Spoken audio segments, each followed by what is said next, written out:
Ok, bonsoir à toutes et à tous les amis, c'est Luc, j'espère que vous allez bien. Donc aujourd'hui, nouvelle vidéo 7DS. Donc cette fois-ci, on est parti pour tout simplement faire le petit combat de boss d'événement. Donc là, c'est le Croc Shell.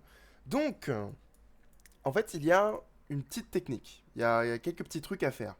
Donc premièrement, vous allez avoir besoin de cette équipe. Donc de Kane, donc c'est ce perso-là, hein, donc pour ceux qui ne savent pas, c'est un des persos SR qu'on obtient. Vous avez besoin du Mont Speed rouge avec sa relique sacrée, très important, parce que la relique sacrée de Mont Speed rouge donne tout simplement deux petites flammes. Mais bon, j'y reviendrai un tout petit peu après, mais vous avez besoin de sa relique sacrée. C'est du Nidog pour faire sa relique sacrée. Et vous allez avoir besoin donc de Escanor LR. Il doit être LR. Malheureusement, vous êtes obligé de l'avoir LR, vous ne pouvez pas ne pas l'avoir LR. C'est parce que, tout simplement, cette attaque-là applique deux brûlures. Et vous allez comprendre pourquoi un petit peu dans à l'instant là. Donc ça, c'est donc la première équipe. Vous avez deux équipes, hein, équipe A et équipe B. Donc pour l'équipe A, vous partez avec ça. Et pour l'équipe B, vous partez avec ça. Donc Escanor Merlin, Frère et Brennewild. Vous prenez une bouffe attaque, quand même assez important. Et donc on peut tout simplement lancer le combat. Donc je vais pouvoir vous montrer un petit peu donc comment ça fonctionne. Donc, Croc-Shell. Alors en réalité il est quand même assez facile à battre et à la fois assez difficile. Ça dépend un petit peu. Donc, ici, vous voyez, là-haut, il a une limite de dégâts. Pour pouvoir retirer la limite de dégâts, on est obligé de le brûler. Pour pouvoir le brûler, il va falloir donc qu'on utilise tout simplement des attaques. Donc pour pouvoir le brûler, il va falloir qu'on utilise des attaques brûlures. Là, comme vous avez vu, on a deux brûlures de base. C'est dû tout simplement à la relique sacrée, donc de Speed. Donc là, cette attaque-là, elle donne un effet de brûlure. Cette attaque-là donne également un effet de brûlure. Et celle-là, donc comme on a vu, deux. Donc au total, on va avoir 6 brûlures là-haut. Et donc ça va retirer donc, son bouclier et ça va nous permettre tout simplement de pouvoir l'attaquer. Donc là, vous voyez, on a les 6 brûlures et son bouclier n'est plus là. Et donc là maintenant, on s'en fiche si des gens dans cette équipe-là meurent, puisque à partir de là, on n'a plus besoin d'eux. Donc là, on va pouvoir du coup passer à l'équipe B, et on va pouvoir commencer à taper. Je vous conseille de ne pas utiliser tout de suite, tout simplement j'ai oublié son nom, le talent. Voilà, et de pas tout de suite utiliser les attaques des scanners Merlin. Donc moi, ce que j'aime bien faire, c'est faire frère, Brenwild, Brenwild. Brenwild, sur cette phase-là, fait énormément de dégâts. Frère fait pas grand-chose, mais c'est pas très grave. Au moins, ça fait des dégâts de gratte. Et donc là, l'avantage, c'est qu'on va le descendre en dessous de midlife. Et donc là, maintenant, après, ça dépend aussi un petit peu de votre RNG. Là, par exemple, on a quand même eu assez de chance. On a eu une attaque donc de Brenwild, donc qui va à peu près le baisser jusque là. Et on croise les doigts pour que le reste finisse. Donc là, normalement, avec ça, ça, et je vais pas prendre de risque. Donc je vais faire une attaque des scanners Merlin. Donc là, on l'a descendu. Et je pense que j'ai bien fait d'avoir fait l'attaque des scanners Merlin. Ouais, voilà, c'est ça. Donc j'ai bien fait d'avoir fait l'attaque des scanners Merlin. Il faut le finir en deux tours. Un petit peu comme ce que je viens de faire là. Parce que si vous ne le finissez pas en deux tours, il va se mettre un bouclier. Et vous allez avoir besoin de lui retirer sa posture. Donc pour retirer la posture, c'est simple. Vous avez l'attaque de frère niveau 2 qui annule les postures de l'ennemi. Donc du coup, vous êtes obligé d'avoir soit vous attendez au tour d'avant et donc vous attendez d'avoir la posture, soit vous ne l'avez pas et auquel cas, finissez au plus vite. Donc là, on va pouvoir utiliser le talent pour la simple et bonne raison que là, regardez la petite flamme là-haut, ça va tout simplement augmenter ses dégâts subis et réduire l'efficacité de ses soins, c'est-à-dire qu'il va moins se heal. Et donc là, maintenant, on va pouvoir taper un max, donc Escanor Merlin, Escanor Merlin. Et puis on va voir un petit peu ce que fait comme dégâts Escanor Merlin.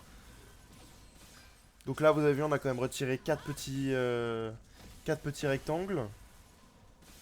Et donc là, alors là, on finit pas de justesse, mais on finit pas. Il va se heal un petit peu après nous avoir attaqué. Et là, ça va être compliqué parce qu'on va avoir besoin uniquement des attaques de Escanor Merlin. C'est le seul sur cette phase-là qui peut faire des dégâts. Parce que là, vous voyez, Brenouille prend patience, mais elle fait patience aussi quand elle tape. Donc, on est un petit peu dans une impasse. C'est-à-dire que là, par exemple, regardez. Donc là, il va faire patience. Voilà, patience. Et puis ensuite, Brenouille va aussi faire patience. Donc après, si on arrive à récupérer l'aspect de Brenwild, ou de frère d'ailleurs, hein, ça suffit aussi. Donc là, en l'occurrence, on a l'aspect donc de frère et de Brenwild, donc on va pouvoir faire l'aspect et pouvoir terminer. Donc là, on va finir avec frère, pourquoi pas. Là, vous voyez, par exemple, là-haut, il a mis donc son shield, et peut-être que j'aurais dû faire attention et utiliser l'attaque pour retirer son shield. Bon, là, c'est passé parce qu'on avait pas mal de spé, tant mieux pour nous, et qu'il avait plus de vie. Mais bon, voilà, vous avez un petit peu compris l'idée. Donc, dans l'idée, il faudrait vraiment que vous partez avec cette équipe. Parce que elle fonctionne juste parfaitement. Brenwild qui finit la première phase, et Frère qui est très utile pour la deuxième, ou même pour la première si vous avez le shield. Et Escanor Merlin, bien évidemment, est là pour taper fort. L'avantage d'Escanor Merlin, c'est que au niveau de cette attaque, non pas celle-ci, celle-là, si vous l'avez au niveau 2, si vous avez une, donc cette attaque niveau 2 et cette attaque niveau 1, vous pouvez one-shot la deuxième phase. Alors attendez, laissez-moi vous montrer. 1 minute 37 seconds later. Donc là, par exemple, je vais pouvoir vous montrer le cas où il a mis sa posture. Donc, regardez, dégâts subis 80%. Donc, c'est pour ça qu'on a Frère avec nous. Il va nous permettre donc d'annuler sa posture et également donc sa réduction de dégâts. Et donc, on va pouvoir utiliser ça à notre avantage. Donc là, pour le moment, j'ai pas eu beaucoup de chance avec les attaques d'Escanor Merlin. Donc, je sais pas si on va finir. On va finir. Donc, je sais pas si on a assez de RNG. Je pourrais vous montrer donc avec une autre attaque d'Escanor Merlin. Non, je n'ai pas eu d'RNG. Alors, vous savez quoi? C'est pas grave. On va faire des dégâts. On va vider un petit peu notre main. Il n'y a que Frère qui va faire des dégâts et ça va pas être non plus bien folichon. Donc c'est pas très grave, on va pouvoir ensuite un petit peu vider notre main et espérer avoir ce qu'il nous faut. Et dans le pire des cas, encore une fois, je vous rappelle qu'on a l'attaque de Frère qui nous permet de retirer justement sa posture. Et là en l'occurrence, d'ailleurs on l'a même un peu trop à mon goût. On a vraiment que ça là en l'occurrence. Donc vous savez quoi, c'est pas très grave. Donc on va gentiment monter l'aspect du coup de Escanor Merlin. Et puis on va continuer à gaspiller un petit peu les cartes donc de Frère. J'aimerais vraiment pouvoir vous montrer un petit peu du coup c'est le one shot en fait que vous pouvez faire. Ça dépend beaucoup de la RNG. Hein. Là, comme vous pouvez le voir, j'ai pas beaucoup de chance. Et le but non plus, c'est pas de continuer à le baisser en vie, parce que sinon, je vais pas pouvoir vous montrer tout ce que je veux vous montrer, c'est-à-dire le fait qu'on peut one-shot la deuxième phase avec que des attaques d'Escanor Merlin. Parce que là, déjà, on lui a retiré pas mal de vie. Donc c'est un petit peu embêtant. Mais le problème, c'est qu'on n'a pas de chance au niveau des cartes. Il faut qu'on fasse attention aussi, parce que on peut perdre aussi Escanor Merlin. Donc là, par exemple, on a perdu Brenwild. Et à tout moment, on peut perdre Escanor Merlin. Parce que on n'est pas à l'abri qu'il nous one-shot. C'est une possibilité. Parce que là, on n'a vraiment pas de bol. Donc là, vous savez quoi? Je vais continuer à prendre le risque. Mais honnêtement, à ce stade, c'est plutôt du suicide. Là, il faudrait plutôt que je cherche à finir.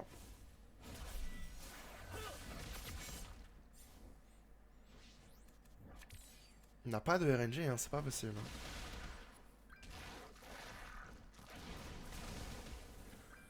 Le problème, c'est que à sa prochaine spé...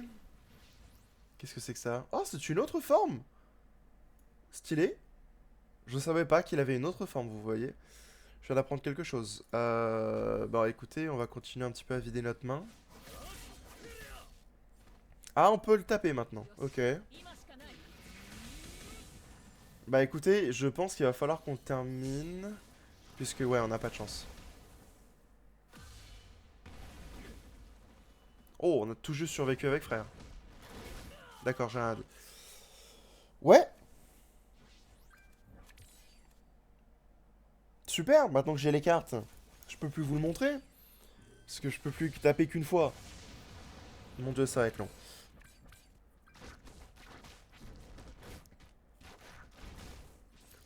Ah, j'aurais dû mettre le talent, j'ai pas réfléchi. Bon, ça va, on finit, hein, mais... Enfin, donc, malheureusement, j'ai pas pu vous montrer ce que je voulais vous montrer. Alors, attendez, vous savez quoi? Je le relance et j'essaie de voir si j'ai de la chance cette fois-ci. One eternity later. Ok, les amis, donc, j'ai réussi à avoir toutes les cartes qu'il me fallait. Beaucoup de RNG surtout. Donc là, on peut profiter un petit peu donc, du malus. Et juste ça, ça suffit. Donc là, du coup, je vais enfin pouvoir vous le montrer. Hein. Et en plus, on est full vie, donc c'est parfait. Donc là, vous voyez, en fait, on passe à 4. Enfin, il lui reste donc 40% de vie. Et là, normalement, avec le retour, on finit. Voilà. Donc si jamais vous avez Scanner Merlin et que vous avez ce combo de cartes, vous pouvez finir. Si jamais vous n'arrivez pas à finir, c'est qu'il y a plusieurs choix. Ça dépend donc de l'équipement que vous avez mis à votre Scanner Merlin. Parce que oui, les équipements sont pris en compte. Donc là, on va regarder un petit peu. Donc là, en tant qu'équipement, moi, ce que j'ai mis de la vie défense. Donc vous, je ne sais pas, peut-être que vous l'avez mis en attaque défense, en attaque critique, pardon. À vous de voir. Moi, je l'ai mis en attaque défense. Après, vous pouvez peut-être le mettre en attaque crit. Bon, premièrement. Deuxième chose, j'ai aussi donc un avantage de CC de boîte. J'ai quand même des petits boosts, plus les constellations qui sont relativement avancées. Donc, il faut prendre plusieurs paramètres. Là, moi en l'occurrence, je vous ai donné donc les paramètres les plus importants. Là, j'ai aussi fait l'éveil ultime donc du Scanner Merlin. J'ai également mon Scanner Merlin SP2. Donc peut-être qu'il y a vraiment une grande différence ou pas, je ne sais pas. À vous de voir, à vous d'essayer.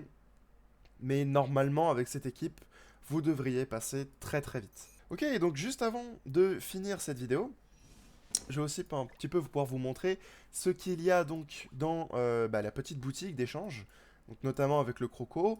Donc je vais pas aller jusqu'au 20 parce que je suis full déjà, oui j'ai déjà tout acheté, mais le plus important, les plus importants, ça va être d'acheter donc forcément le petit ticket ici, le pack de cartes, et puis bien évidemment après d'acheter, en réalité prenez tout, franchement tout est intéressant.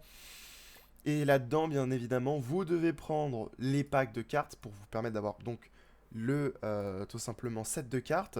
Et puis, donc, alors attendez, j'y reviens juste après, mais donc vous devez aussi penser à prendre les clés, très pratiques pour pouvoir ouvrir donc ce petit coffre.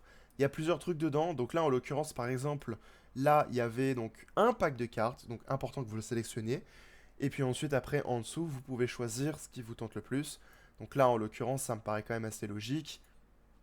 Donc là, on a un jeton de Scoleati. Là, on va avoir un skin. Donc, pourquoi pas récupérer le skin? Là, on a un autre skin, le skin de ban. Là, on a donc Nidog. Donc, ça peut être sympa, hein, pareil, hein, pour ceux qui n'arrivent pas à faire les bêtes démoniaques. Sinon, je vous invite à aller voir ma playlist 7DS où tout simplement j'ai fait tous les niveaux donc, de toutes les bêtes démoniaques. Donc, en passant donc de l'aigle à Ratatosk. Hein, donc ils sont tous sur la chaîne. Je vous laisse aller les voir. Les liens seront en description. Donc là, du coup, ensuite, un autre skin. Et là, un jeton Ratatosk. Ça, c'est vraiment bien. Parce que qu'est-ce que ça veut dire, un jeton Ratatosk? Ça veut dire que vous pouvez vous faire une relique Ratatosk gratuitement. Et ça, pour tous ceux qui n'arrivent pas à passer Ratatosk, c'est juste du pain béni. Par exemple, là, regardez. Moi, Ratatosk, c'est pas un problème. Comme vous pouvez le voir, il me reste plus que 4 reliques à faire et j'ai fait toutes les autres. Bon. Si jamais vous n'arrivez pas à faire tout simplement donc, le Ratatosk, vous pouvez au moins avoir le jeton et l'utiliser pour faire une relique sacrée. Moi, ce que je vous recommande, si vous avez tout simplement le ban bleu, pourquoi pas faire la relique sacrée du ban bleu? Voilà. Ensuite, vous avez la possibilité, si vous avez le tir vert, bien sûr, faites le tir vert. C'est le plus important, je pense, honnêtement, actuellement. Ça vous sera très utile pour pouvoir faire le 4e étage du cerf. Je vous invite à aller voir ma vidéo.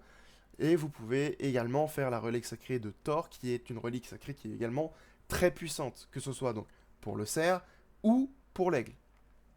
Et donc écoutez les amis, juste avant de terminer l'épisode 2, autre chose à vous montrer, bon déjà on a ça, hein, donc on clique sur la madame, elle va nous donner donc une liste d'émoticônes. Donc là, voilà, donc vous avez donc tout un tas de tickets, hein. Donc là, par exemple, moi j'en ai que 4 parce que j'ai raté quelques jours. Mais vous, si vous vous connectez tous les jours, vous en avez plus. Et donc ensuite, vous avez l'opportunité donc d'avoir des prix là-dedans. Donc si vous avez beaucoup de chance, vous pouvez avoir les 600 diamants. Si vous n'avez pas de chance, vous pouvez avoir ça. Ou le pire, je dirais que c'est quand même celui-là. J'arrive pas à comprendre pourquoi il est troisième. Personnellement, je préfère infiniment avoir le cinquième que le troisième en fait.